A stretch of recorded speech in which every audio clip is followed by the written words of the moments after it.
Reversibility. Consider a hot cup of tea losing its heat to the surrounding. The tea gradually attains the room temperature. If it is possible for the tea to regain the heat that transferred to the surrounding and thereby heating up, the surrounding and the system both will restore to their initial condition. Thus, the cooling of tea will become a reversible process. The tea regained its lost heat and attained the initial condition. The surroundings lost the heat it had gained from the tea. But by experience, we know that this phenomenon is not possible. Heat will not flow from the lower temperature to higher temperature unless some external work is supplied. For the tea to heat up, the surrounding has to do some work on it. So the surroundings will not return to its initial state even if the process is reversed. So the heat transfer through a finite temperature difference is an irreversible process. A reversible process is one which can be performed in such a way that at the end of the process, the system and the surroundings can be restored to its initial states without causing any change in the rest of the universe. In irreversible process, when the process is reversed, some changes persist in the system or surroundings. A reversible process upon its reversal leaves no trace of its occurrence on the surroundings. For a reversible process, every intermediate state between the end state will be an equilibrium state. Every intermediate point is defined.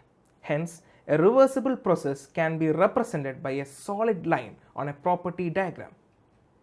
For instance, in the PV diagram, process AB is a reversible process. Each and every intermediate state is defined and hence can represent process AB by a solid line. For an irreversible process, intermediate state between the end states will not be at equilibrium. Hence, a reversible process can only be represented by a dotted line on a property diagram. For instance, in the PV diagram, the process CD is an irreversible process. The intermediate states are not known to us, so we represent the path by a dotted line.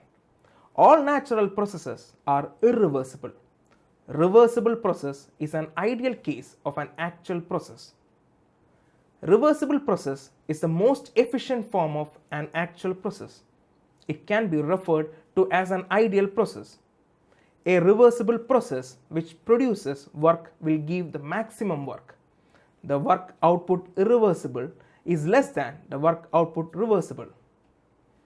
A reversible process which consumes work uses minimum work. The work input irreversible is greater than work input reversible.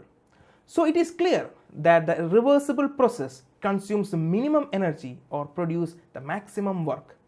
Engineers are interested in this economy and efficiency of reversible process. Unfortunately, such processes do not exist in nature. So they try to achieve the process nearest to the reversible process.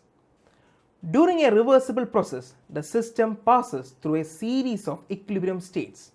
So the process should be extremely slow, which means it should take infinite amount of time to occur. Irreversibility is a lack of reversibility. It can be quantified by finding the difference between the actual work output of a process and maximum work output corresponding to the reversible process. It is denoted by I is equal to W of reversible minus W of irreversible.